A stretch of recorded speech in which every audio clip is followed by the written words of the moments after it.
Ferme les yeux un instant et imagine un monde dans lequel l'argent n'a jamais existé, un monde sans pièces de monnaie, sans billets de banque, sans comptes à rendre, sans dettes à payer ni fortune à accumuler, un monde vierge de toute idée de possession matérielle, où rien n'appartient à personne, et pourtant tout est à tous, un espace vaste et illimité d'énergie vibrante, en perpétuel mouvement, un champ invisible mais ressenti, qui entoure chaque être et chaque chose sans demander de prix. Dans ce lieu, l'or n'a aucune valeur autre que celle d'un rayon de soleil caressant la peau. La richesse n'est pas mesurable, car elle est partout et en tout. Elle ne connaît ni propriétaire ni hiérarchie. C'est ainsi que le monde était, avant que quelqu'un, quelque part, ne prononce le mot argent.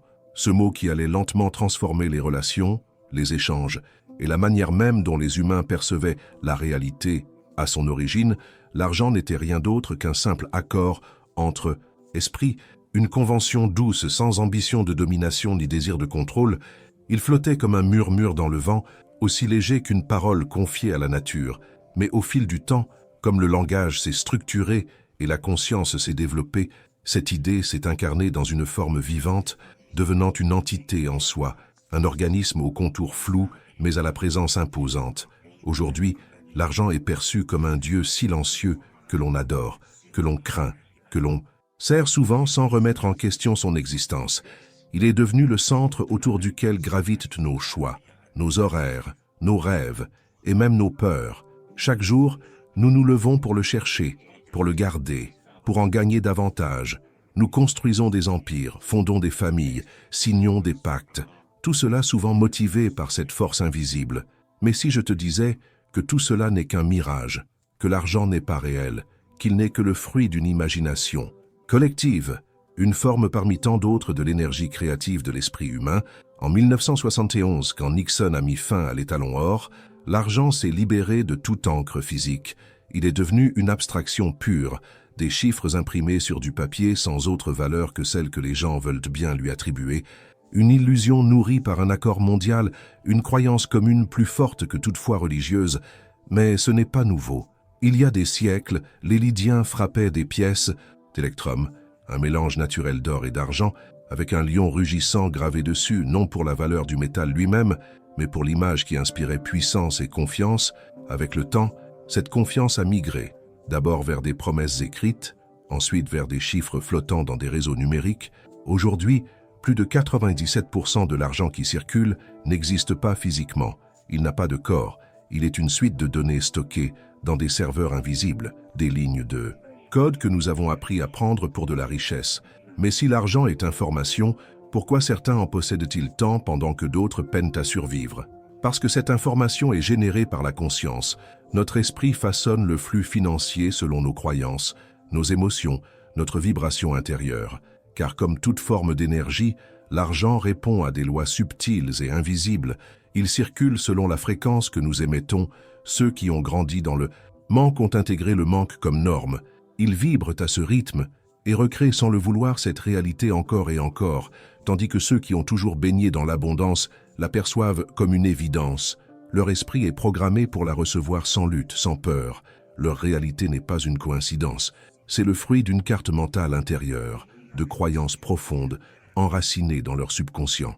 Pense à la pauvreté, et tu te lies à elle. Pense au manque, et tu attires plus de vide, comme le disait Wallace Wattles dans La science de l'enrichissement. L'abondance commence dans l'esprit. Les traditions spirituelles l'ont toujours enseigné. Dans l'hindouisme, la déesse Lakshmi n'habite pas dans un temple extérieur, mais dans l'esprit de ceux qui l'invoquent avec gratitude. Dans le christianisme mystique, Jésus ne multiplia pas les pains par magie, mais grâce à une conscience d'abondance illimitée. Et dans le Talmud, on enseigne que l'argent ne poursuit pas celui qui le cherche avec obsession, mais se tourne vers celui dont le cœur est en paix et l'esprit en alignement. La clé ne réside pas dans les efforts visibles, mais dans la structure invisible de notre monde intérieur. Car la richesse ne se poursuit pas comme une proie à l'extérieur. Elle s'accorde comme une fréquence, tel un poste de radio qui capte un signal déjà présent dans l'air, et pour qu'elle puisse émerger dans notre vie, notre esprit doit être réglé sur la vibration juste, celle de l'abondance. Car si la conscience façonne la réalité comme l'affirme la science quantique, alors la prospérité n'est pas un objet à acquérir, mais une expression de notre propre perception. La physique quantique en étudiant les particules les plus infimes, a mis en lumière une vérité fascinante. La réalité n'existe pas de manière figée, elle reste en potentiel jusqu'à ce qu'un observateur la fixe.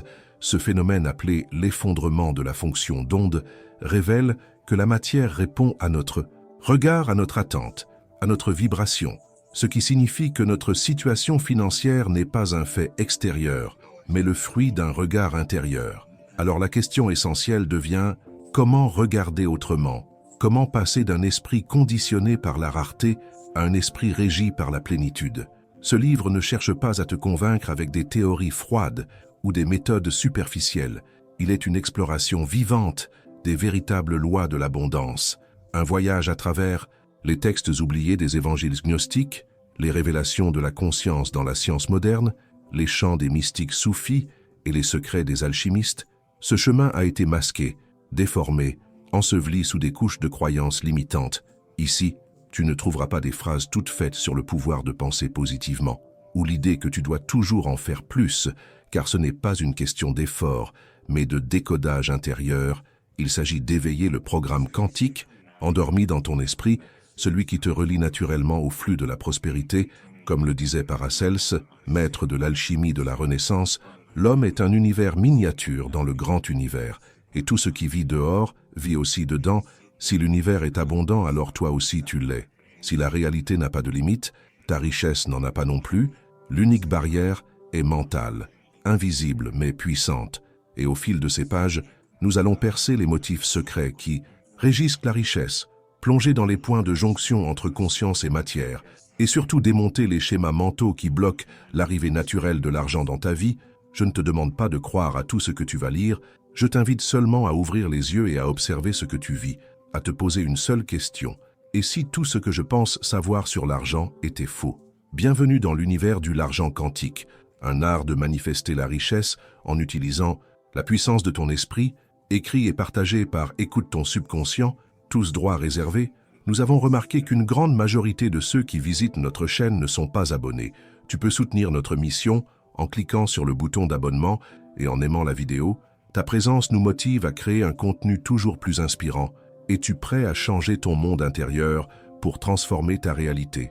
Chapitre 1. L'observateur et le monde, la physique quantique appliquée. À l'abondance, chaque être est une porte par laquelle passe ce qu'il a semé en lui-même, écrivait Rumi, le poète soufi. Et dans l'évangile de Philippe, on lit que celui qui voit une chose comme matière et une autre comme argent n'a pas compris, car ni l'une ni l'autre n'existent vraiment. Ce ne sont que des formes différentes d'une même essence.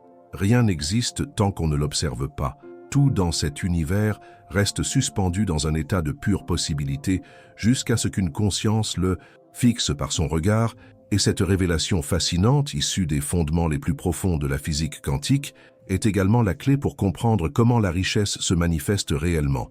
En 1801, le physicien britannique Thomas Young réalisa une expérience qui allait bouleverser notre conception de la réalité. L'expérience des fentes doubles, dans laquelle il projeta des particules subatomiques sur une barrière percée de 2 ouvertures, lorsqu'aucun observateur ne surveillait le processus. Ces particules se comportaient comme des ondes, créant des motifs d'interférence, mais dès qu'un regard les mesurait, elles devenaient des points fixes, se transformant en matière définie, en substance tangible. Ce phénomène révèle que la réalité n'est pas un fait extérieur indépendant. Elle émerge sous forme concrète uniquement lorsque l'on pose son attention dessus. Si l'on applique ce principe au domaine de l'argent, on comprend que la richesse n'est pas un élément extérieur figé, mais un champ de possibles en attente d'être activé par une conscience en résonance. Tu as sûrement déjà entendu des phrases comme « l'argent est partout »,« les opportunités sont infinies » ou « change ta façon de penser et deviens riche ». Mais derrière ces slogans se cache un principe bien réel. Si les particules élémentaires n'ont pas d'état fixe sans un regard pour les définir, alors l'abondance non plus n'est pas figée tant que tu ne l'as pas mentalement convoquée. Les personnes immensément riches n'observent pas le monde comme la majorité. Elles ne voient ni manque, ni obstacle, ni limitation. Elles perçoivent des ouvertures, des chemins, des idées fertiles, là où d'autres ne perçoivent que le vide. Leur esprit agit comme un catalyseur qui transforme l'invisible en concret, et tu as ce même pouvoir. Mais pour l'activer, il te faut comprendre la puissance silencieuse de ton propre regard. Là où tu poses ton attention, une réalité prend forme. Dans le zen bouddhiste, il existe une notion appelée le vide fertile, une idée selon laquelle l'univers se comporte comme un miroir sans fin. Ce que tu projettes sur lui revient vers toi démultiplié. Ce principe se retrouve aussi dans la Bible, dans l'Évangile selon Matthieu, où il est dit « Car à celui qui a, il sera donné, et il sera dans l'abondance. Mais à celui qui n'a pas, même ce qu'il a lui sera retiré. » Matthieu 25, 29. Lu littéralement, ce verset semble dur, mais si on l'interprète à travers le prisme de la conscience et de la physique quantique, son sens devient lumineux. Ce que tu crois devient ta réalité. Si tu crois profondément à l'abondance, ton esprit verra sans cesse des preuves de cette richesse en mouvement. Si tu crois au contraire à la rareté, tu ne verras que manque, blocage et limitation, car le mental humain est structuré pour confirmer ce qu'il croit déjà. En psychologie, cela s'appelle le biais de confirmation. Nous sélectionnons les informations qui confortent nos croyances et écartons tout ce qui pourrait les contredire. Ainsi, si tu penses que l'argent est rare et difficile à obtenir, tu verras des signes partout qui vont dans ce sens. Tu remarqueras la crise, l'instabilité, la compétition féroce. Tu t'attarderas sur ce qui manque. Mais si tu es convaincu que l'argent circule librement, tu commenceras à voir des opportunités là où d'autres ne regardent même pas. Tu croiseras des personnes inspirantes. Tu découvriras des idées qui résonnent. Tu entreras peu à peu dans une autre vibration mentale et ton monde extérieur s'ajustera à cette nouvelle fréquence. Regard que tu portes sur toi-même et sur le monde, car ta voix intérieure, tes mots, tes pensées sont comme des codes vibratoires qui activent des portes dans le champ quantique et selon la fréquence que tu émets, tu attireras à toi des ressources, des liens, des opportunités que d'autres ne peuvent même pas percevoir, car les deux réalités, abondance et pénurie, coexistent simultanément dans le champ quantique. Mais seule ta perception détermine laquelle de ces réalités s'effondrera en ton expérience concrète. Il n'y a pas de manque, il n'y a que des esprits connectés à des fréquences différentes. 1.3. Les riches pensent en termes de fréquences, les pauvres en termes de manque. Max Planck, le père de la mécanique quantique, disait que tout ce que nous appelons matière n'est que de l'énergie vibrant à des fréquences variées. Si l'argent est énergie et que l'énergie réagit aux vibrations, alors la richesse n'est pas une chance extérieure, mais le reflet d'une fréquence mentale précise. Les personnes fortunées ne s'attardent pas sur la peur du manque ou les limites. Leur cerveau est calibré pour percevoir la circulation, le flux naturel. Elles évoluent dans une fréquence où l'abondance est normale. Donc l'argent vient à elles sans forcer. Au contraire, ceux qui vivent dans la peur de manquer considèrent l'argent comme rare, difficile à obtenir, comme un bien limité qu'il faut garder. Jalousement, cette vision les enferme mentalement et les empêche de voir les opportunités qui les entourent. Comme le disait le mystique J.I. Gurdjieff, l'homme ne voit pas la réalité. Il ne voit que la cage dans laquelle il a été conditionné. Et cette cage mentale, faite de croyances sur l'argent, bloque le flux. Les riches savent une chose essentielle. L'argent ne se poursuit pas, il s'attire. Et pour l'attirer, il faut devenir quelqu'un qui vibre à cette fréquence d'ouverture. Mais alors, comment modifier sa propre vibration? Cela commence avec une puissance oubliée depuis longtemps, le verbe créateur. 1.4. Le verbe qui crée l'argent, les mots que tu prononces sont des ondes quantiques. Dans l'évangile de Jean, il est dit « Au commencement était le verbe, et le verbe était avec Dieu, et le verbe était Dieu. » Jean 1.1. Cela signifie que les mots ne sont pas de simples sons, ce sont des fréquences capables d'organiser la matière. Le docteur Masaru Emoto l'a démontré avec ses expériences sur l'eau cristallisée. Les mots modifient la structure de l'eau, et si notre corps est composé à 70% d'eau, alors que provoquent nos paroles sur notre énergie financière. Quand tu dis « je suis fauché »,« l'argent c'est sale »,« je n'en aurai jamais », tu imprimes dans ton esprit un message de manque, et ce message devient ta réalité.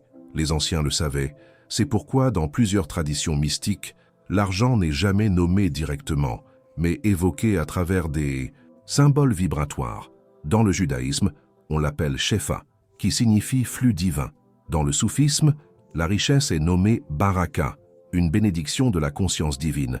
Même les milliardaires modernes utilisent ce principe sans forcément l'appeler quantique. Elon Musk, Steve Jobs ou Jeff Bezos ont tous utilisé des affirmations, une vision, une parole intérieure pour façonner leur univers financier, car tout ce que tu déclares s'effondre en une réalité observable, comme l'a dit Nikola Tesla. Si tu veux comprendre les secrets de l'univers, pense en termes d'énergie, de fréquence et de vibration. 1.5. Le langage comme portail quantique. Depuis toujours, l'humanité a pressenti que le langage n'est pas qu'un outil de communication, mais un instrument de création. Dans les textes sacrés, le monde n'a pas été construit avec les mains, mais avec la parole. Dieu dit que la lumière soit, et la lumière fut. Genèse 1.3. Ce principe traverse de nombreuses traditions. Dans la Kabbale juive, le tétragramme IHVH est considéré comme le son fondamental qui soutient toute l'existence. Dans l'hindouisme, le Om est la vibration originelle qui façonne la matière. Mais quel est le lien avec l'argent? C'est que toute richesse est une forme d'énergie, et cette énergie répond à ce que ta conscience émet, et ce que ta conscience émet dépend fortement des mots que tu utilises et de l'histoire intérieure que tu te racontes. Le langage que tu utilises au quotidien façonne ta réalité de manière plus profonde que tu ne l'imagines. Si des mots peuvent modifier la structure de l'eau comme l'ont montré les expériences de Masaru Emoto, imagine l'impact qu'ils ont sur la structure de ton monde financier. Chaque fois que tu prononces des phrases comme « je n'ai pas d'argent »,« c'est dur de gagner sa vie » ou « l'argent me manque toujours », tu envoies une vibration de manque qui se renforce à travers ta perception, car comme l'ont démontré les expériences quantiques, ta conscience agit comme un projecteur qui transforme les possibilités en faits concrets, selon ce que tu attends voir. Mais lorsque tu dis des choses comme « l'argent circule librement vers moi »,« je suis un aimant à richesse » ou « tout ce que je touche devient abondant », tu modifies la fréquence de ta conscience et tu te connectes à un autre champ d'attraction. Les personnes riches ne pensent pas seulement différemment, elles s'expriment aussi différemment. Elles ne disent pas « je ne peux pas me le permettre », mais « comment puis-je le permettre ?» Elles ne voient pas un prix élevé comme un obstacle, mais comme un défi créatif pour générer plus de valeur, car l'argent suit la pensée, et la pensée s'exprime par le langage, or le langage est énergie en mouvement. 1.6. La reprogrammation quantique de l'esprit. Dans l'Égypte ancienne, les prêtres des temples de Thoth croyaient que la réalité pouvait être modifiée par la répétition de mots puissants appelés Ekaou. Ces sons sacrés étaient utilisés pour transformer la fréquence mentale et donc la réalité visible. Les alchimistes du Moyen-Âge parlaient eux aussi du verbe transmutateur qui permettait non seulement de transformer le plomb en or physiquement, mais surtout de changer la pauvreté en abondance, le chaos en ordre, l'ignorance en clarté. Aujourd'hui, la neuroscience confirme que le cerveau ne fait pas la différence entre ce que tu vis réellement et ce que tu imagines avec intensité. Si tu répètes une idée assez longtemps, ton subconscient l'intègre comme une vérité et il commence à réorganiser ton expérience pour qu'elle corresponde à cette croyance. C'est ce qu'on appelle la reprogrammation mentale quantique. Et il ne s'agit pas ici de réciter des phrases toutes faites en espérant des miracles, mais de comprendre que ton esprit fonctionne comme un programme codé par ton environnement, ta culture et ton éducation. Si tu veux vivre une nouvelle réalité financière, il te faut désinstaller l'ancien système de pensée et y placer une version plus alignée avec ce que tu veux recevoir. Les anciens textes gnostiques nous livrent un indice essentiel. Quand ce qui est à l'intérieur sera comme ce qui est à l'extérieur, et ce qui est au-dessus comme ce qui est en bas, alors tu connaîtras le royaume. Cela signifie que tout ce que tu expérimentes dehors, argent, réussite, opportunité, n'est que le reflet de ton univers intérieur, de tes croyances, de tes émotions, de ta vibration, pour transformer ce que tu vis à l'extérieur. Commence par transformer ce que tu ressens et crois au fond de toi, car l'argent n'est pas le fruit d'un effort physique, mais la conséquence directe d'un état d'esprit en harmonie avec le flux de l'univers. 1.7. La richesse ne se poursuit pas, elle s'accorde.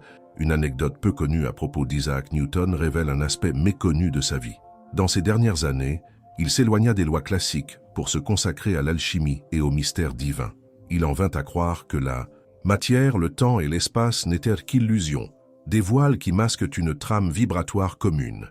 Dans ses manuscrits secrets, il écrivit « Celui qui comprend le mouvement des astres comprend celui de l'or ». Mais l'or ici ne désignait pas le métal, c'était un symbole de richesse globale.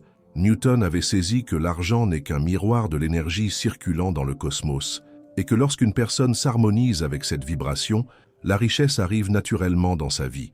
Cela éclaire pourquoi certains travaillent sans relâche, sans prospérer, pendant que d'autres semblent attirer l'argent comme par magie.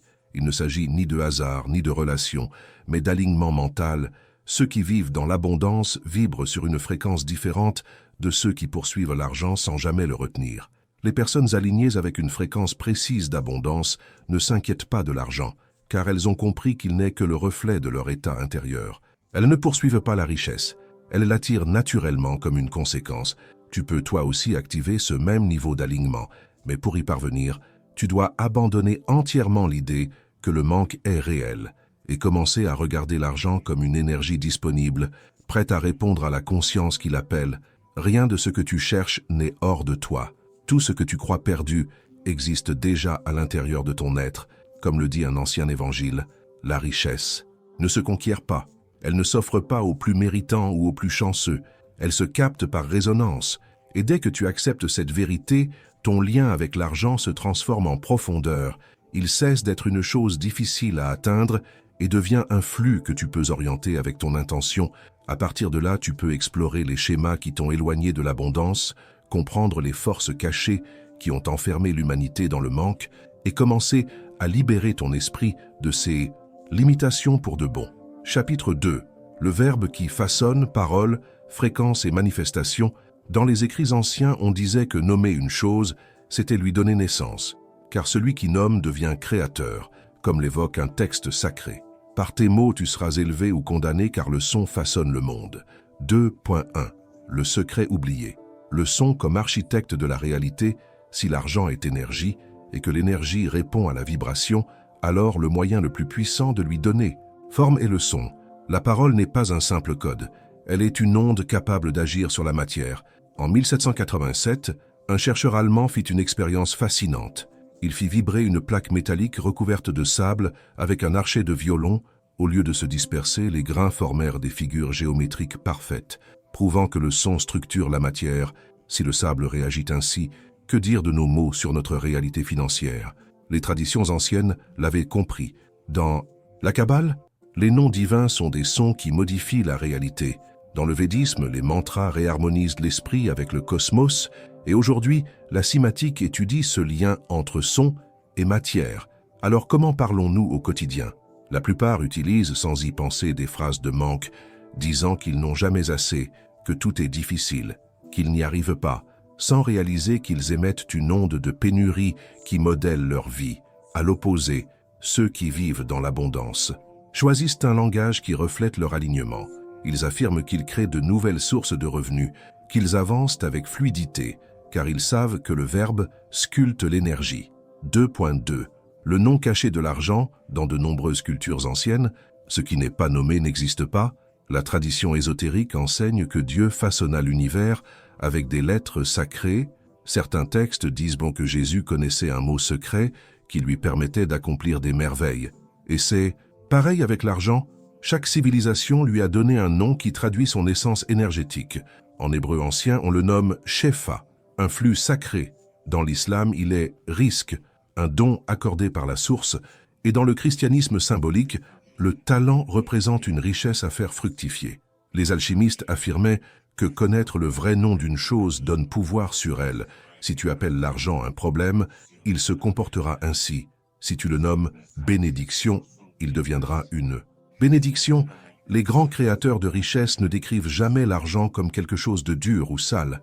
Ils le voient comme énergie, circulation et échange. Changer la manière dont tu nommes l'argent est la première étape pour transformer ta vie. 2.3. Les mots comme clé mentale.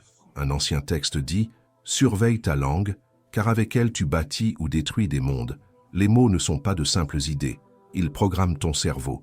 Et chaque fois que tu répètes que l'argent ne suffit pas, tu renforces cette réalité autour de toi. Ton subconscient agit comme un filtre silencieux qui transforme le langage en réalité. Selon John Grinder, l'un des pionniers de la programmation neurolinguistique, chaque mot que tu choisis influence directement ta façon de percevoir le monde. Changer de vocabulaire revient à réorganiser ton esprit. Dans l'univers quantique, un électron peut changer d'état simplement parce qu'il est observé. De la même manière, tes pensées peuvent changer d'énergie lorsqu'elles sont exprimées différemment. C'est pourquoi, depuis des millénaires, les traditions sacrées considèrent le verbe comme l'outil créatif le plus puissant qui soit. Dans les anciens manuscrits hermétiques, on lit que celui qui maîtrise la langue détient le pouvoir de façonner sa destinée. Si tu veux transformer ton avenir financier, commence par transformer la manière dont tu parles de l'argent.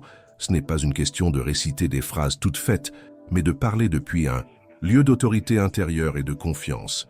Choisis tes mots comme des ponts vers l'abondance, et non comme des chaînes de plainte ou de peur, car ce que tu dis devient une loi dans l'architecture subtile de ta vie. 2.4. La science du son et l'art de manifester la prospérité. Des chercheurs de Princeton ont démontré que la matière à l'échelle subatomique réagit à l'intention humaine, ce qui veut dire que nos pensées ne se contentent pas de percevoir la réalité, elles la modèlent activement, et si la pensée possède un tel pouvoir, le mot parlé l'amplifie encore plus. Chaque phrase prononcée agit comme une onde envoyée dans le tissu invisible de l'univers. Les sages anciens l'avaient compris. Pour eux, la transformation des métaux en or n'était qu'une métaphore du véritable secret, le pouvoir de la voix. Alors pose-toi une question. Comment utilises-tu ta voix aujourd'hui? À chaque fois que tu dis que l'argent est difficile, tu renforces cette vibration. Mais si tu dis que l'argent circule autour de toi, qu'il vient à toi sans effort, que tout ce que tu touches se développe, alors ta fréquence s'élève et s'aligne avec la prospérité. Les maîtres soufis disaient que l'univers est un miroir sonore. Il renvoie exactement ce que tu émets. Change ton discours et tu modifieras la vibration que tu envoies. Et ce signal crée ta réalité. L'argent n'est pas un mystère caché, mais une réponse vibratoire à ta conscience. Toutes les traditions spirituelles, les découvertes de la physique et les recherches en neurosciences confirment cela. C'est ta parole qui ouvre ou ferme les portes de la richesse. Il n'existe pas de formule magique, juste des lois anciennes que l'humanité a oubliées. Le vrai pouvoir ne réside ni dans les banques, ni dans le travail acharné, mais dans ta voix. Maintenant que tu sais cela, une seule question reste. Comment parleras-tu à l'argent à partir d'aujourd'hui? Chapitre 3. Le principe du mentalisme. Tout est esprit. Tout ce que tu vois, ressens ou vis est d'abord passé par la pensée. Le monde est un miroir de la conscience, comme le dit un ancien proverbe. Tel qu'un homme pense en son cœur, ainsi il est. L'or et l'argent ne sont que des reflets. La véritable richesse est invisible, et celui qui en comprend la source ne manquera jamais de rien. 3.1. Ce n'est pas dehors, c'est en toi. Tout ce qui t'entoure n'est qu'une extension de ce que tu crois à l'intérieur. Chaque expérience, chaque relation, chaque situation financière n'est rien d'autre qu'une matérialisation de ta perception mentale. Selon la philosophie hermétique, l'univers est une idée contenue dans une conscience infinie. La matière n'est rien d'autre qu'un esprit densifié, et la physique quantique rejoint cette vision en expliquant que la réalité est un champ de possibles, qui prend forme lorsqu'il est observé. Donc si l'esprit influence la matière, il influence aussi l'argent. Les personnes qui vivent dans le manque ne sont pas prisonnières d'un manque réel, mais, enfermées dans leur vision limitée de ce qui est possible, elles voient des murs parce qu'elles y croient, et ce qu'elles croient devient leur monde. À l'inverse, ceux qui vivent dans l'abondance n'y sont pas par hasard ou seulement par richesse extérieure, mais parce que leur mental est accordé à la fréquence de l'expansion. Ils perçoivent des opportunités là où d'autres voient des obstacles. Ils voient des ouvertures là où les autres voient des barrières. C'est pourquoi une personne qui gagne à la loterie mais garde une mentalité de manque finit souvent par tout perdre, car elle n'est pas intérieurement prête à recevoir. La véritable richesse n'est pas dans les pièces, les chiffres ou les objets. Elle est dans l'état de conscience qui attire, reçoit et préserve l'abondance. La conscience n'est pas figée, elle peut évoluer, se modeler, être ajustée comme un instrument que l'on accorde pour jouer une mélodie précise. 3.2. L'illusion du manque, la plus grande tromperie de notre époque. Depuis les débuts de l'économie moderne, on nous a conditionnés à croire que tout manque, que les ressources s'épuisent, que l'argent est difficile à obtenir et que seuls quelques élus peuvent en profiter. Mais cette idée n'est rien d'autre qu'une construction mentale, car l'univers n'est pas limité, il est énergie infinie, et cette énergie ne disparaît jamais, elle change simplement de forme. L'argent, à l'image de cette énergie, est en perpétuel mouvement. Alors pourquoi tant de gens vivent-ils dans le besoin? Parce que la pauvreté ne vient pas d'un vide de ressources, mais d'un vide de conscience. Dans les traditions soufis, on disait déjà que la misère ne vient pas de l'absence de biens, mais d'un regard qui ne sait plus voir l'abondance. La richesse ne réside pas dans les objets, mais dans l'esprit qui les perçoit. En ce moment même, des milliards circulent sur la planète. Chaque seconde, des fortunes changent de main. Et pourtant, beaucoup croient que l'argent est rare. La rareté n'est pas dans le monde, Elle est dans la perception que nous en avons. Si tu penses que l'argent est difficile à obtenir, ton esprit sélectionnera des preuves pour renforcer cette croyance. Tu verras des blocages, des limites, et tu fermeras la porte à tout ce qui pourrait t'en rapprocher. Mais si tu choisis de croire que l'argent est un courant abondant, tu ouvriras les yeux sur de nouvelles manières de le laisser entrer dans ta vie. La richesse n'est jamais absente. Elle attend que ton esprit s'accorde à sa vibration. 3.3. La peur de l'argent. Le programme invisible qui nous enferme. Pourquoi tant de gens rencontrent-ils des difficultés financières? Parce qu'ils ont été programmés, souvent dès l'enfance, à avoir peur de l'argent. On entend des phrases comme « l'argent ne pousse pas sur les arbres »,« être riche, c'est être égoïste » ou « l'argent est la source de tous les maux ». Chaque mot de ce genre imprime une peur dans l'esprit et transforme la richesse en un concept dangereux, inaccessible ou impur. Mais ces croyances sont erronées.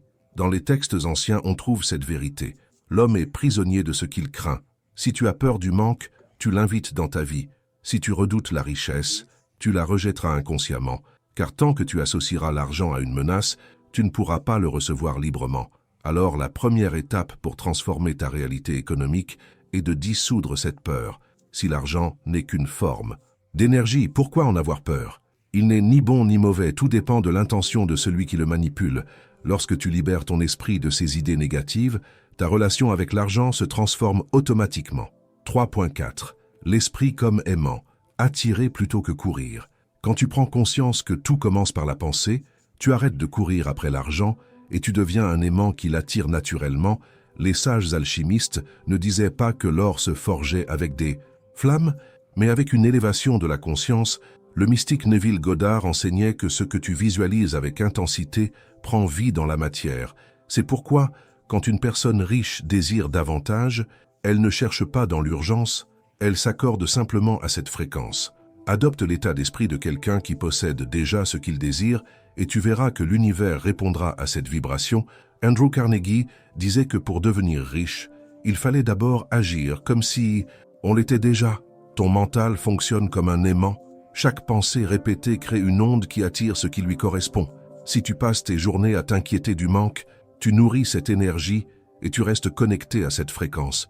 Mais si tu commences à te voir comme une personne naturellement prospère, ta vibration change et l'argent s'aligne sur cette image intérieure.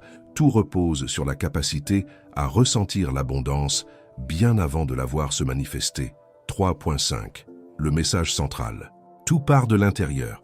Les maîtres spirituels l'ont dit à travers les siècles. Le royaume que tu cherches est déjà en toi. Ne va pas chercher à l'extérieur ce qui ne peut émerger que depuis ton centre. L'abondance visible n'est qu'un effet. La véritable cause est invisible et elle naît dans l'esprit de celui qui la porte. Si tu désires créer une richesse extérieure, commence par cultiver une richesse intérieure. Ce n'est pas un concept abstrait, mais une loi immuable. Tout dans ton expérience vient de ce que tu projettes en toi-même. L'argent n'est pas quelque chose de séparé. C'est une forme que prend ta conscience selon ta fréquence. Le manque n'est pas réel. C'est une illusion maintenue par une programmation mentale. L'argent existe en abondance, mais il ne circule que vers ceux qui sont en harmonie avec sa vibration. Le langage intérieur est la clé. Ce que tu crois profondément sur l'argent détermine la manière dont il entre ou non dans ta vie. Si tu supprimes la peur, tu ouvres le canal, car l'argent est simplement de l'énergie et tu es le vecteur par lequel elle passe. Dans le prochain chapitre, nous plongerons dans les barrières inconscientes qui limitent ce flux et apprendrons comment les dissoudre à leurs racines. Chapitre 4. Les architectes du manque. Les croyances qui nous enferment, ce que nous appelons le monde réel, est souvent une construction, façonnée par des forces qui souhaitent maintenir l'humanité sous contrôle. Ceux qui osent voir au-delà des apparences accèdent à un pouvoir que peu soupçonnent. Les anciens écrits évoquent cela. Si tu ne brises pas les chaînes invisibles, tu vivras en pensant que tu es libre alors que tu es enfermé. 4.1. Le grand leurre. Qui façonne notre vision de l'argent? Dès notre plus jeune âge, nous sommes conditionnés à observer la vie à travers des filtres particuliers. On nous dit ce qui est réalisable ou non, ce qui est raisonnable ou impossible, mais qui construit ces filtres? Les anciens textes gnostiques parlaient des archontes, des forces non physiques, qui manipulent la perception humaine afin de maintenir la conscience dans un état d'oubli. Ces entités n'étaient pas perçues comme des démons classiques, mais comme des champs de pensée collectifs qui programment notre vision du monde. Dans notre époque moderne, ces archontes ne se trouvent plus dans les livres sacrés ou les mythes. Ils prennent la forme de croyances héritées, de récits diffusés par les institutions, les médias ou les normes. Culturelles. L'idée que l'argent est rare, que seuls certains peuvent y accéder, que souffrir est nécessaire pour mériter sa richesse, n'est pas une vérité absolue, mais un programme qui sert à maintenir la majorité à une fréquence de survie. Si tout est énergie et que l'esprit modèle la réalité, alors le véritable levier de pouvoir ne réside ni dans la force, ni dans la politique, mais dans la manière dont on dirige la conscience collective. Le véritable pouvoir des forces qui influencent notre perception ne réside pas dans ce qu'elles montrent, mais dans ce qu'elles nous empêchent de voir. Et leur plus grand secret est le suivant. L'abondance n'appartient à personne, la richesse n'a pas de propriétaire. Elle est comme une onde libre qui traverse l'univers et peut être captée par quiconque en comprend la fréquence. Mais pour y accéder, il faut sortir du conditionnement mental dans lequel ces forces nous enferment. 4.2. Comment les croyances limitantes sont implantées? Il faut savoir que la vision de la pauvreté n'est pas le fruit du hasard. Elle résulte d'un programme soigneusement élaboré pour que la majorité reste prisonnière d'un état de dépendance, tant psychologique qu'économique. Les médias propagent sans cesse des récits de crise, d'instabilité et de peur. Le système scolaire ne prépare pas à créer de la richesse, mais à se conformer à un modèle figé qui profite à une minorité. Dès l'enfance, on nous répète que l'argent est sale, que les riches sont mauvais, ou que seuls ceux qui travaillent dur méritent une récompense. Ces phrases banales fonctionnent comme des ordres invisibles qui s'impriment dans l'inconscient et créent une relation intérieure troublée avec l'argent. On le désire tout en le repoussant. À l'inverse, ceux qui sont nés dans des environnements prospères ont reçu un autre type de conditionnement. Ils apprennent très tôt que l'argent est une construction mentale, une ressource fluide et disponible. Ils ne le voient pas comme une menace, mais comme un outil. La véritable différence entre ceux qui prospèrent et ceux qui peinent n'est ni la chance ni l'effort, mais le programme intérieur qu'ils ont adopté. Sortir de cette matrice demande de désinstaller ces schémas et d'installer une nouvelle version de soi. 4.3. Les anciens enseignements sur la richesse cachée. Au fil des siècles, il a existé des textes précieux révélant que la conscience crée la richesse, mais beaucoup ont été perdus ou volontairement écartés. Dans un passage ancien, Jésus aurait dit que ce que tu révèles en toi te libère, mais ce que tu caches en toi te détruit. Cette parole ne parle pas seulement de spiritualité, elle révèle le pouvoir de la conscience éveillée. Les gnostiques enseignaient que le monde matériel n'était pas à rejeter, mais à transformer par la clarté intérieure. Les soufis affirmaient que la richesse ne se mesure pas dans les poches, mais dans le cœur. Celui qui sait que la richesse commence dans l'esprit ne manque jamais de rien.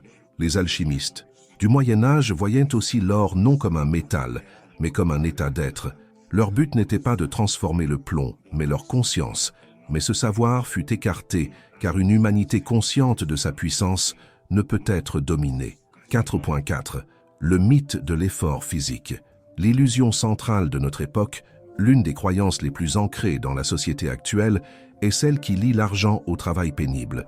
Pourtant, si cela était vrai, les personnes les plus laborieuses seraient aussi les plus riches. Or ce n'est pas le cas. Les véritables bâtisseurs de fortune ne vendent pas leur temps. Ils conçoivent des structures, des idées et des flux qui continuent à générer de la valeur même lorsqu'ils ne sont pas présents. Les grandes fortunes ne se fondent pas avec les bras mais avec l'esprit. Et ce principe fondamental est connu depuis longtemps par ceux qui dominent les systèmes économiques. C'est pour cela que les masses sont formées à l'idée que seul le labeur apporte l'abondance, pendant que d'autres conçoivent en silence des mécanismes capables de générer des richesses sans leur présence. L'argent ne vient pas de la sueur, mais de la clarté mentale, de la vision et d'un esprit capable d'attirer ce qu'il désire. Cela ne signifie pas que l'effort est inutile, mais que la nature de l'effort fait toute la différence. Si tu travailles à bâtir le rêve d'un autre, tu t'éloignes du tien. Si tu échanges ton temps uniquement contre un salaire, tu dépends d'un système extérieur pour subsister. Mais lorsque tu crées avec ton esprit, tu peux ouvrir des voies multiples vers une richesse infinie. Les vrais riches ne pensent pas en termes de revenus fixes. Ils pensent en mouvement, en circulation constante. 4.5. Comment sortir de cette matrice mentale et s'aligner à l'abondance? Si tu as grandi dans un environnement qui t'a limité, sache qu'il est possible de te reprogrammer. Les anciens sages connaissaient déjà la clé. Connais-toi toi-même et tu connaîtras les Loi de l'univers, gravée sur les murs du temple de Delphes, cette phrase est le point de départ. Commence par observer d'où viennent tes idées sur l'argent. Questionne. Pourquoi crois-tu que l'argent est difficile à obtenir? Qui t'a fait croire que seuls quelques-uns peuvent vivre dans l'abondance? À qui profite cette croyance? Ensuite, transforme ta façon de voir. Considère l'argent comme une énergie fluide à laquelle tu peux accéder. Ceux qui vibrent dans la prospérité ne le craignent pas, ils ne le vénèrent pas non plus. Ils savent simplement s'en servir, le respectent sans s'y attacher. La dernière étape est de t'accorder à cette fréquence, et cela n'est possible qu'en dissolvant la peur, la honte et les barrières mentales qui t'empêchent de recevoir. La pénurie n'est qu'un mirage soutenu par des croyances ancrées. La richesse n'est pas le fruit d'un labeur physique, mais d'une lucidité vibratoire. Les élites ont conditionné les masses à voir la vie à travers le prisme du manque. Pourtant, les enseignements oubliés et les textes anciens parlent tous de l'argent comme d'une émanation de la conscience. Pour vivre l'abondance, il faut briser les anciens schémas et installer une nouvelle carte mentale.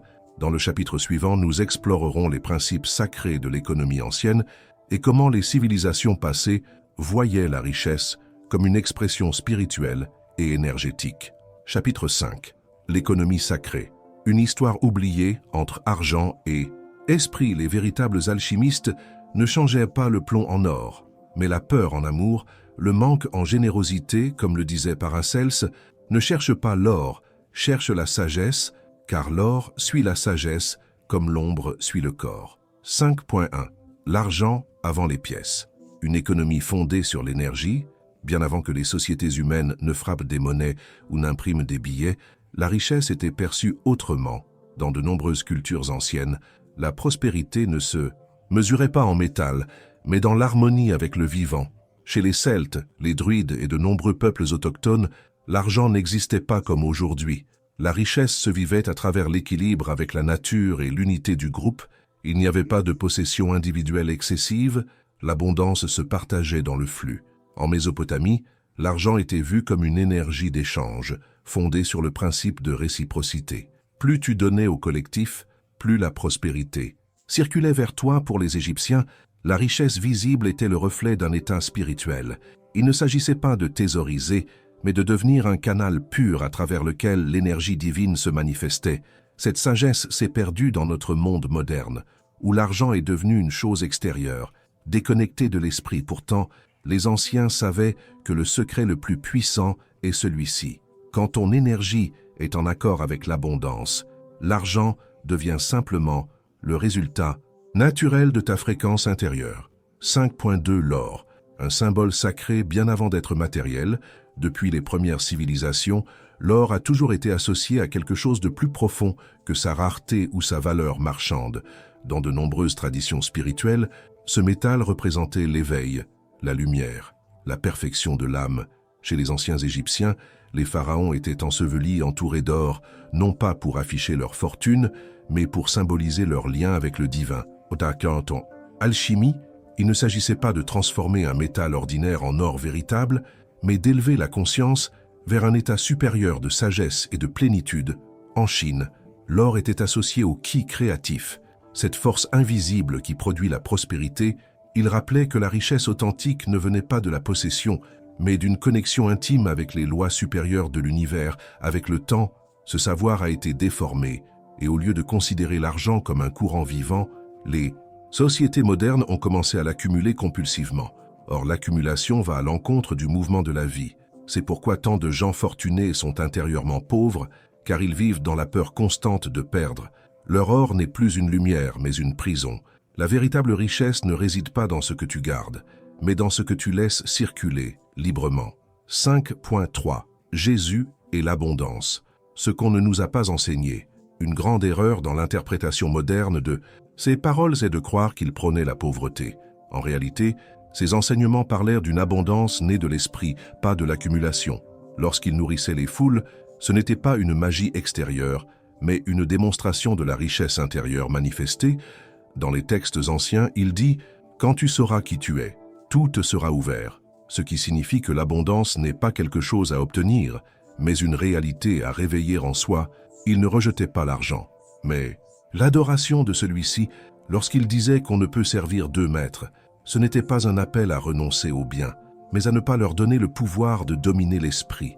Car lorsque tu cesses de voir l'argent comme un dieu et que tu le reconnais comme une énergie fluide, il commence à venir à toi sans résistance.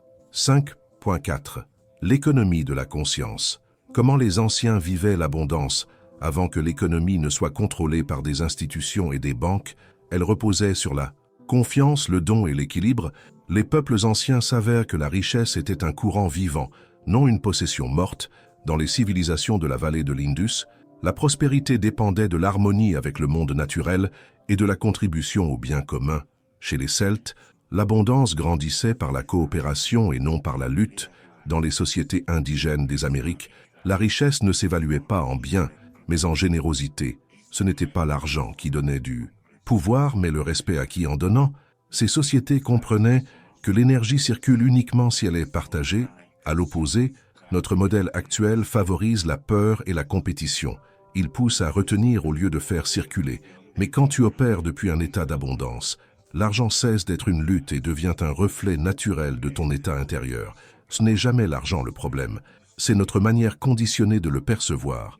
Les anciens savaient que la richesse n'est pas un but à atteindre mais un état à incarner. Lorsque ton esprit et ton cœur s'ouvrent à ce flux, tu n'as plus besoin de courir après l'argent. Il commence à venir vers toi, sans peur, sans tension, simplement parce que tu vis en accord avec la vérité de l'univers. L'abondance est déjà là, elle t'entoure à chaque instant. Tu n'as rien à forcer, simplement à t'aligner avec elle. Dans le prochain chapitre, nous allons découvrir comment certains textes sacrés oubliés, souvent dissimulés ou mal interprétés, contiennent les clés vibratoires pour libérer la richesse en toi. Chapitre 6. Foi et abondance. Le pouvoir caché dans les anciennes écritures, la foi est l'assurance tranquille de ce qui va se manifester, même si cela est encore invisible, comme le disaient les sages d'Orient. Celui qui reconnaît la source de l'or en lui ne connaîtra jamais le manque. Ce qu'il cherche à l'extérieur n'est en réalité qu'un écho de ce qu'il détient en lui.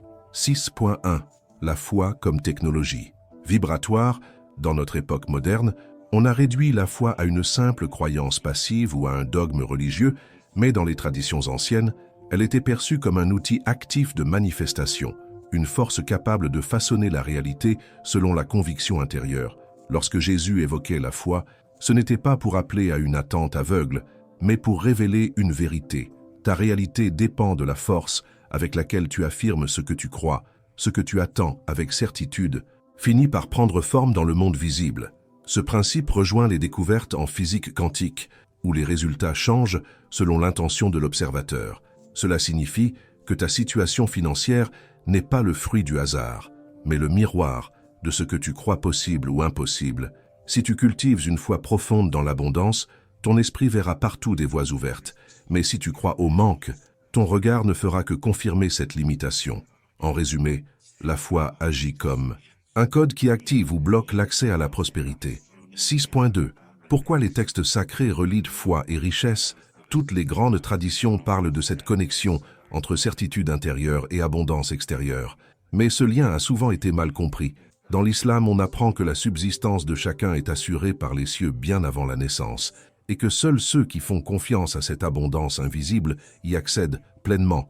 Dans la sagesse hébraïque, on enseigne que la richesse est une énergie qui circule vers ceux qui l'accueillent sans résistance, et que la pauvreté naît d'une pensée contractée. Plus ton esprit s'ouvre, plus tu deviens un canal large pour cette énergie. Dans le christianisme, Jésus disait que la foi déplace les montagnes, non pas parce que les lois de la nature changent, mais parce que le monde extérieur s'ajuste toujours à une conviction profonde et inébranlable.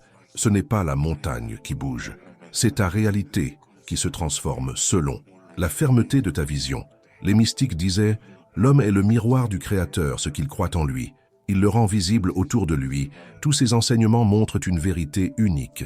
La foi n'est pas une abstraction, c'est une mécanique énergétique qui transforme le subtil en tangible.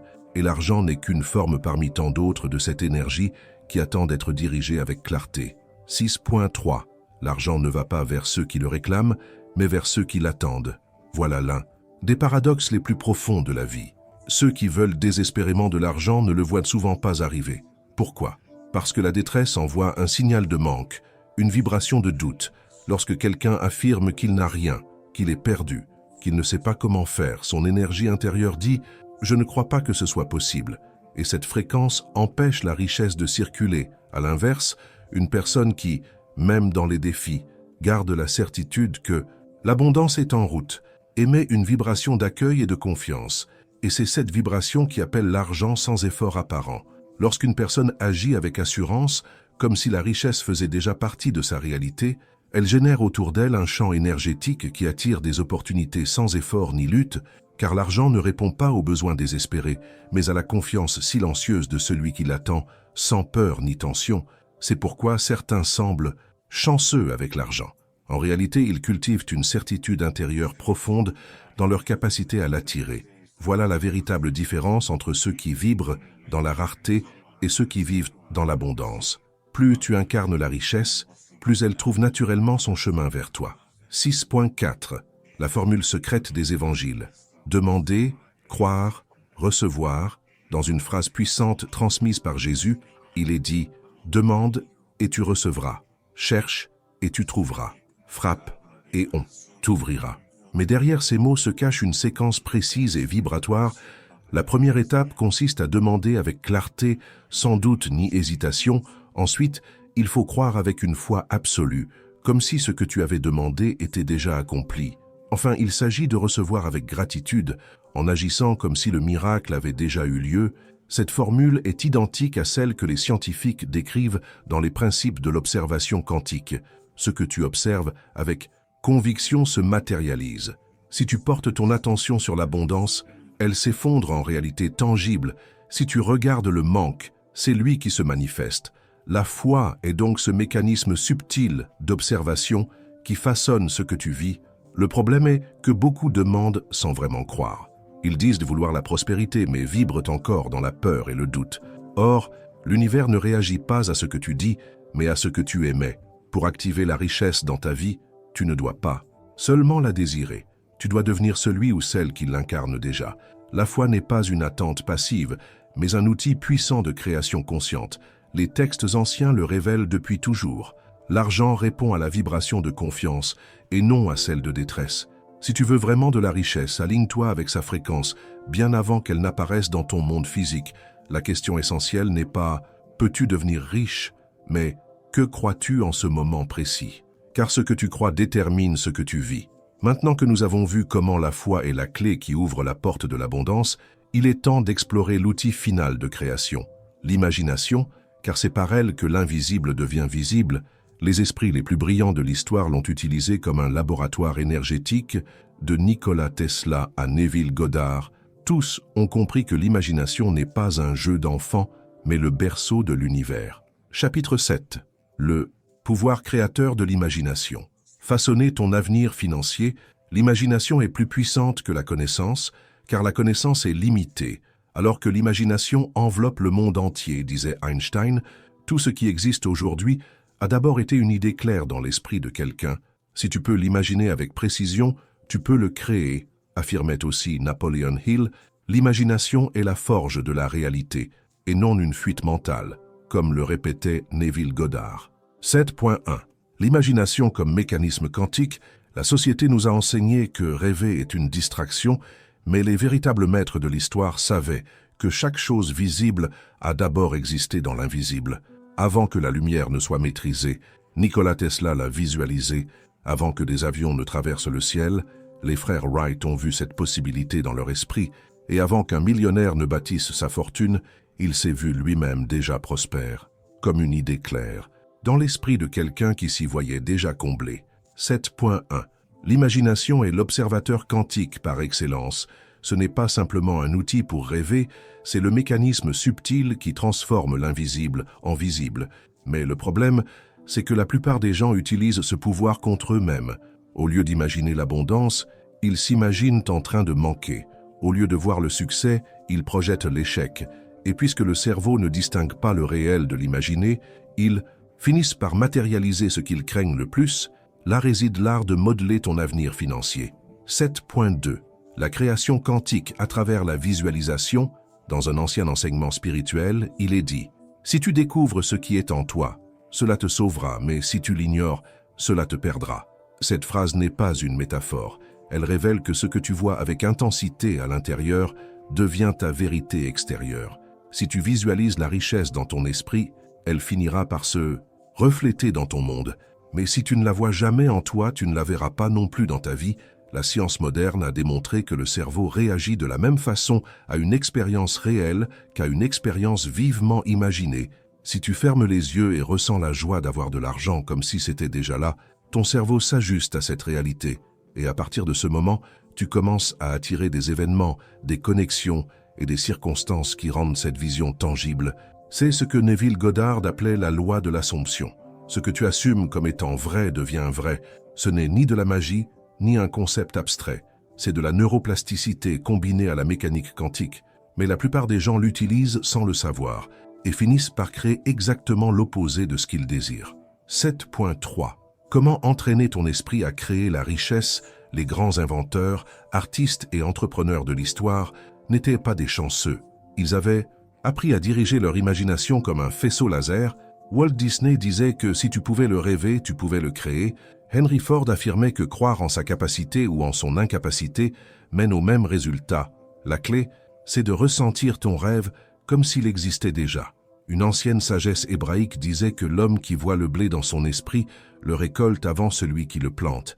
Cela signifie que tout commence par la vision intérieure. Mais malheureusement, beaucoup s'auto-sabotent avec des pensées comme « je n'en suis pas capable »,« je ne sais pas comment faire » ou « si c'était si simple, tout le monde serait riche ». Ces idées affaiblissent la puissance créatrice. Elles construisent des murs au lieu d'ouvrir des portes. Si tu veux vraiment transformer ton avenir financier, tu dois cultiver des images mentales claires, répétées et ressenties comme si elles étaient déjà vraies. 7.4. Le pouvoir du ressenti. Les maîtres spirituels enseignent depuis des siècles que le langage de l'univers est la vibration, non les mots sans émotion.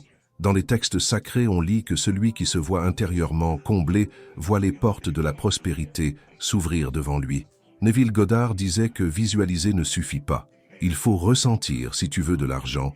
Ne te contente pas de l'imaginer. Ressens sa présence ici et maintenant. Le secret n'est pas dans une formule magique, mais dans la fréquence que tu émanes. Lorsque tu ressens profondément l'abondance, tu deviens magnétique à elle. Cela ne veut pas dire que tout tombera du ciel, mais que ton esprit s'activera pour détecter des opportunités invisibles auparavant. L'imagination n'est pas une distraction. C'est la première étape de toute création. Rien dans ce monde n'a été construit sans être vu d'abord dans l'esprit de quelqu'un. Dans l'esprit de quelqu'un qui y croyait déjà, car si tu imagines le manque, tu attires le manque. Mais si tu visualises la richesse avec conviction, tu deviens un aimant pour l'abondance. Le véritable secret est de ressentir la prospérité comme une réalité, avant même qu'elle ne se manifeste. Une fois cela compris, tu ne seras plus en attente de l'argent. Tu en deviendras la source. Maintenant que nous avons exploré le rôle de l'imagination dans la création de ta réalité financière, il est temps de découvrir une des lois les plus étonnantes de l'univers. Ceux qui courent après l'argent le repoussent, mais ceux qui s'en détachent le laissent venir. Naturellement, c'est ce paradoxe que nous explorerons dans ce nouveau chapitre, car c'est dans le lâcher-prise que réside la porte cachée de la prospérité. Les sages et même les entrepreneurs modernes ont appliqué ce principe, souvent sans même le savoir. Chapitre 8. Le paradoxe de l'abondance. Moins tu veux, plus tu reçois. Si tu veux tout obtenir, commence par tout relâcher, disait un ancien enseignement, car l'avidité freine le courant de la richesse. La véritable opulence ne se poursuit pas, elle s'autorise. 8.1. Le mythe de l'effort et l'obsession de l'argent. Notre société nous a conditionnés à croire que plus tu travailles dur, plus tu mérites l'argent. Que désirer ardemment te rapproche de la richesse. Mais, et si ce modèle était erroné? Dans les grandes traditions spirituelles comme dans la vie des personnes les plus accomplies, un principe étrange revient. Plus tu t'accroches aux besoins d'argent, plus il te fuit. Cela ne signifie pas que l'action soit inutile, mais que l'obsession crée une tension qui bloque le flux naturel. Les personnes fortunées ne passent pas leur journée à compter chaque sou. Elles ont appris à faire confiance au mouvement naturel de la vie. Et paradoxalement, les moines qui n'ont rien vivent dans une plénitude constante. Pourquoi? Parce que l'argent en tant qu'énergie circule là où il y a détente, non là où il sent la peur. Le manque est un état de l'esprit, pas une vérité absolue. Et la première étape pour s'en libérer, c'est de cesser de croire que l'argent est ton seul salut. 8.2. Pourquoi le détachement attire plus d'argent? Dans un texte sacré très ancien, on lit « Fais ce que tu as à faire sans t'attacher au résultat, car l'attachement crée la souffrance. Cette sagesse s'applique aussi à la sphère financière. Lorsque tu t'inquiètes constamment de comment tu vas obtenir de l'argent, tu émets un signal de pénurie, et ton esprit s'habitue à cette vibration de manque. Si tu agis sous pression, avec peur, tu repousses les opportunités au lieu de les accueillir. Et si ton bien-être dépend de ton compte bancaire, tu restes enfermé dans l'anxiété, alors que ceux qui lâchent prise et font confiance à la bonne synchronicité vibrent sur une fréquence de calme. Et c'est ce calme qui attire la fluidité financière. C'est là que réside la grande loi de l'abondance. Plus tu es détaché du résultat, plus tu deviens disponible pour le recevoir. 8.3. Les riches ne cherchent pas l'argent, ils le génèrent, ceux qui ont bâti. Des fortunes ne passent pas leur vie à courir après l'argent. Ils agissent depuis un lieu d'inspiration, de vision et de mission. Leur objectif n'est pas l'argent en lui-même, mais l'impact qu'ils veulent créer. La richesse devient un effet naturel de leur créativité. Les grandes réussites ne se sont pas construites par obsession du gain, mais par l'envie de résoudre des problèmes, de construire, de servir, et cela transforme leur lien avec l'argent, comme l'exprimait un célèbre investisseur. Le piège, c'est de voir l'argent comme une finalité, alors qu'il n'est qu'un courant qui suit la valeur que tu offres au monde, que tu émanes. Alors l'abondance devient une réponse naturelle à ton état intérieur. Lorsque quelqu'un crée un projet uniquement motivé par l'appât du gain, il échoue souvent, mais celui qui agit avec passion sincère voit l'argent arriver comme une conséquence naturelle.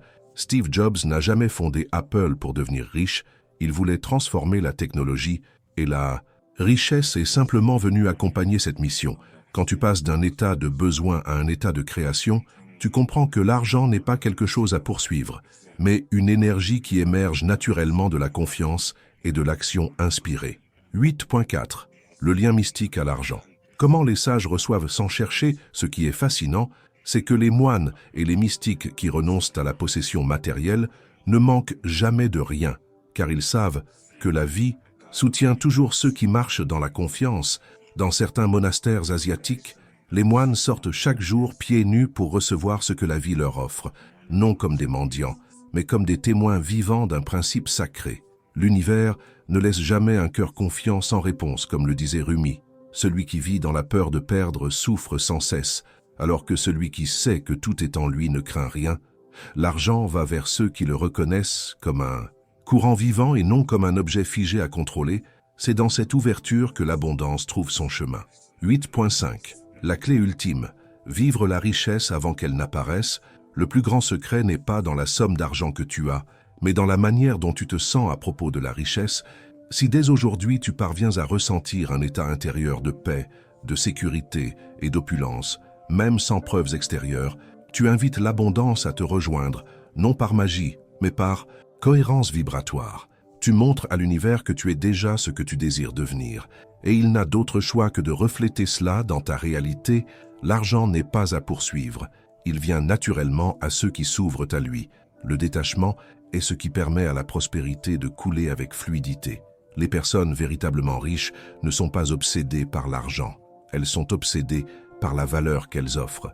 La foi dans l'abondance est le fondement d'une vie florissante. La véritable question est la suivante. Que changerait dans ta vie si tu arrêtais de voir l'argent comme une chose rare et que tu commençais à le traiter comme un flux inépuisable? Maintenant que nous avons compris la logique du détachement, nous pouvons aller encore plus loin, vers la dernière étape du chemin, dépasser totalement la fixation sur l'argent et entrer dans un état de création continue où l'abondance se manifeste dans chaque sphère de ta vie. Dans le chapitre suivant, nous découvrirons comment les plus grands sages, visionnaires et leaders spirituels ont réalisé ce que l'on appelle le saut quantique, une transformation intérieure si profonde qu'elle les a libérés à la fois financièrement et spirituellement. Chapitre 9. Le grand saut quantique. Au-delà de l'argent, vers le vrai pouvoir. Quand un être se libère de l'illusion de la richesse extérieure, il découvre la véritable fortune, celle qui se trouve en lui, car l'or du monde n'a aucune valeur comparée à l'or de la conscience éveillée. 9.1. Qu'est-ce que le saut quantique financier? Jusqu'ici, nous avons exploré comment la conscience façonne ta réalité, comment la foi et l'imagination sont des forces créatrices, et comment l'abondance devient fluide quand tu lâches la peur du manque. Mais il existe un niveau plus profond encore. Les grands sages ont compris que la richesse véritable ne se résume pas à l'argent. Elle est la capacité de créer et de transformer à volonté, faire un saut quantique, financier. Ce n'est pas seulement accumuler, c'est dépasser totalement le besoin d'argent comme source de sécurité. À ce stade, l'argent cesse d'être une préoccupation, car ta conscience a grandi au-delà de cette obsession. C'est l'état dans lequel vivent les innovateurs, les guides spirituels, les créateurs du nouveau monde. Ils ont découvert que l'argent n'est que le reflet de leur fréquence intérieure et que plus leur esprit s'élève, plus la vie se met à leur répondre sans effort. De l'énergie, l'argent cesse d'être un obstacle. Il devient simplement un canal qui s'ouvre lorsque tu en as besoin. Le véritable but du saut quantique n'est pas l'accumulation de richesses, mais la maîtrise de la réalité à travers l'éveil de la conscience. 9.2. Le secret des êtres réellement prospères. Ils ne travaillent pas pour l'argent, mais pour créer. Si tu observes les figures les plus influentes de ce monde, un schéma récurrent apparaît. Ils ne sont pas motivés par le gain, mais par une vision, une mission, une passion profonde. Nikola Tesla ne rêvait pas de fortune. Il voulait offrir au monde une nouvelle forme d'énergie. Et c'est précisément cette absence d'obsession qui lui a permis d'ouvrir des canaux de richesse au-delà de toute mesure. Ces êtres comprennent que l'argent n'est pas un objectif, mais une conséquence naturelle de leur rayonnement mental et créatif. Ceux qui sont encore enfermés dans le manque pensent en termes de « comment gagner plus ? Quelle stratégie ? Dois-je suivre pour avoir du succès ?» Tandis que ceux qui ont effectué le saut quantique se demandent « comment puis-je contribuer davantage ? Comment puis-je grandir, servir, transformer ?» Et lorsqu'on agit depuis cet espace, l'argent coule sans résistance, car tu deviens une source de valeur pure. 9.3. La dématérialisation de l'argent. Vers une économie de conscience, nous avançons vers un monde où l'argent ne sera plus ce qu'il est aujourd'hui. La matière va céder la place à l'information, l'énergie et l'échange de valeurs conscientes. Les anciens textes védiques évoquaient déjà une ère dorée où l'humanité ne dépendrait plus de monnaie physique, mais d'un réseau d'énergie, de partage de sagesse et de services désintéressés. L'argent se transforme peu à peu en vibration, en présence, en impact. Et dans ce futur proche, les plus prospères ne seront pas ceux qui accumulent, mais ceux qui éveillent, transmettent, élèvent la conscience des autres. Les vrais leaders seront ceux qui auront compris que l'argent est un outil, non une finalité, un moyen d'expansion, pas un objectif de possession. 9.4. Comment faire le saut quantique et vivre dans l'abondance durable? Pour entrer dans cet état de richesse permanente, il faut transformer 3 croyances essentielles. La première, c'est renoncer à l'identité du manque. Tant que tu te vois comme quelqu'un qui lutte pour survivre, tu repousses la fluidité financière. Dans certains textes gnostiques, il est dit que lorsque l'homme cesse de se voir comme un mendiant et se reconnaît comme un enfant de l'univers, la prospérité le rejoint naturellement. Il faut modifier ton image de soi. Tu n'es pas un chercheur de fortune. Tu es une source qui en génère. La deuxième croyance à changer, c'est de passer de la nécessité à la création. Ceux qui restent dans le manque demandent toujours « comment faire pour avoir plus ?» alors que les créateurs se demandent « qu'est-ce que je peux apporter qui transforme ?» Et cette différence change tout. Et ensuite, elle se manifeste. Ceux qui ont franchi le saut quantique ne se demandent pas comment obtenir plus d'argent. Ils se demandent comment offrir davantage au monde. Car lorsqu'on agit depuis l'élan créatif et le désir sincère de contribuer, l'argent suit naturellement en tant que résultat. Troisième clé, faire confiance à l'intelligence du vivant. L'argent circule comme toute forme d'énergie. Et plus tu fais confiance à ce courant, plus ta vibration se stabilise dans la paix. Dans les enseignements soufis, on dit que l'oiseau reçoit sa nourriture chaque matin, mais il doit quitter son nid avec confiance pour la trouver. Cela signifie que la confiance véritable n'est pas l'inaction, c'est un mouvement inspiré, porté par la certitude que tout ce dont tu as besoin est déjà en chemin. Le saut quantique n'est pas seulement un changement financier, c'est une révolution intérieure, mentale et spirituelle. L'argent n'est que le reflet de la fréquence sur laquelle tu fonctionnes. Et, dans ce nouveau paradigme, les véritables riches seront ceux qui ont appris à créer du sens, à transmettre, à éveiller. Plutôt qu'à accumuler, quand tu cesses de t'inquiéter de l'argent et que tu te concentres sur la créativité et l'éveil, l'abondance devient une conséquence inévitable. Car le but final n'est pas d'amasser une fortune, mais de vivre libre, libre du manque, libre de la peur, libre de façonner ta vie comme tu la désires. Car l'argent n'a jamais été la destination. Il est simplement la première porte vers une conscience éveillée. Chapitre 10. Intégration et mise en pratique. Comment ancrer l'économie quantique dans ton quotidien? Ne cherche pas à changer le monde, transforme d'abord ta perception et le monde suivra ton mouvement. Il n'y a pas de pénurie dans l'univers, seulement des esprits qui croient qu'elle existe. Tu es l'architecte de ton destin. Il n'y a pas de pouvoir plus grand que la conscience que tu portes. 10.1. L'abondance n'est pas une idée, c'est